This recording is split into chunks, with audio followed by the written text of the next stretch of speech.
नमस्कार, आप देख रहे हैं लोकल खबरें सोशल मीडिया। योग के प्रति अलग जगाने के लिए जनपद मैनपुरी में पतंजलि योग पीठ की सराहनीय पहल देखने को मिली। पतंजलि योग पीठ के तत्वाधान में जनपद के कस्बा करहल के क्षेत्रीय धर्मशाला में एक दिवसीय निःशुल्क योग शिविर का आयोजन किया गया, जिसमें अंतर्राष्ट्रीय योग प्रचारक्या साध्वी देवादिति के सानिध्य में तमाम योग शिक्षकों ने प्राणायाम और योगासन के बारे में जानकारी देकर निरोग रहने के गुरु मंत्र प्रदान किए गए। शिविर में योग शिक्षकों ने शारीरिक व्यायाम स्वयं करने सभी को सामूहिक रूप से करना सिखाया गया। इस दौरान योग क्रियाओं में ताड़ासन, वृक्षासन, अर्धचक्रासन, मंडूकासन, हलासन, उत्तान पादासन, बटरफ्लाई आसन आदि अनेक प्रकार के आसनों को करने और उनके द्वारा होने वाले लाभों को भी इस दौरान बताया गया। इस विषय को लेकर पतंजलि योग पीठ के शिक्षकों एवं आम जनमानस ने क्या कुछ कहा है, आइए सुनते हैं उनकी जुबानी। एक शिविर का आयोजन हुआ है, क्या है उद्देश्य ये सब? देखिए, ये उद्देश्य आज का नहीं है, ये उद्देश्य तो बहुत पुराना है जी। अपनी संस्कृति है, स्वास्थ्य और आरोग्य की संस्कृति है जी।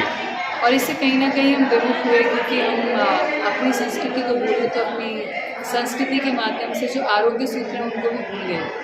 परम पूज्य स्वामी जी महाराज, परम श्रद्धेय आचार्य श्री महाराज ने पतंजलि जिस संस्था को आप सभी लोग जानते हैं, आज से करीबन 35 वर्ष पहले तो सार्वजनिक रूप से उनका जीवन हम लोगों को सबको पता है, एक अभियान चलाया कि हमें स्वस्थ भारत चाहिए, स्वस्थ समाज चाहिए, आरोग्य सबके जीवन में हो। तो इस अभियान के अंतर्गत उन्होंने खुद भी पूरे भारत के अंदर 25 लाख किलोमीटर की यात्रा करके शिविरों का आयोजन किया है। अब उसी श्रृंखला को आगे बढ़ाते हुए परम पूज्य स्वामी जी महाराज के शिष्य अलग अलग स्थानों पर संगठन के माध्यम से जाते हैं और बाकी भी जो लोग अपने स्थानीय स्तर पर भी रहते हैं वे लोग भी हरिद्वार से प्रशिक्षित होकर के।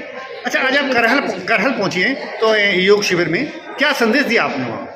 देखिए, हमारा मुख्य संदेश यही था कि हमें भारत और भारत की माताएं, भारत के पिता सभी स्वस्थ चाहिए, भारत की सभी संतानें स्वस्थ होनी चाहिए। तो जो दिनचर्या जिस तरह की होनी चाहिए उस पर हमने चर्चा की, कुछ योग के विषय में बताया कि कुछ आसन क्या हो सकते हैं जिससे वो स्वस्थ रह सकते। क्या ऐसा आयोजन हुआ है जो वहाँ पर सारी महिलाएं इकट्ठी हुई? सारे लोगों को बुलाया गया था यहाँ पे, सारे किसी के कोटर है, किसी कमर में दर्द है, किसी की और कोई सारी बीमारी सब लोगों ने अपनी अपनी बताई जी। उनका सारा समाधान उन्होंने बताया, सब लोगों को ऐसा करना है वैसा करना है, सब लोग तैयार थे। अच्छा, क्या लगता है आपको योग के माध्यम से तमाम बीमारियों को दूर किया जा सकता है? अब उन्होंने बताया है तो हमें तो यही लगता है सही होना चाहिए सबको।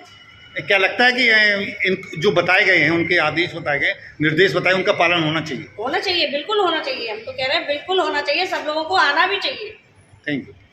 लोगों को यही संदेश दिया कि अपने को स्वस्थ रखें, तभी हम दुनिया के सारे अच्छे काम कर सकते हैं। क्या महिलाओं ने अपनी कोई निजी समस्याएं रखी हैं जिससे इस शरीर संबंधी समस्याएं? बहुत सारी समस्याएं महिलाओं ने रखी हैं जी, और उसका समाधान भी दीदी ने दिया है जी। वो लगातार यही बता रही हैं कि योग के माध्यम से, आयुर्वेद के माध्यम से और स्वदेशी के माध्यम से हम अपने को स्वस्थ और दुरुस्त बना सकते हैं, ऐसा कहा है।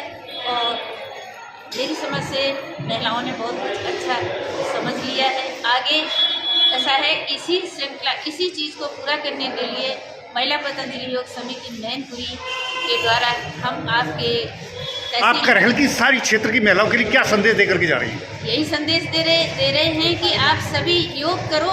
योग ही एक ऐसा तरीका है जिससे हम पूरे जीवन को स्वस्थ बना पाएंगे। योग के अतिरिक्त और कुछ नहीं।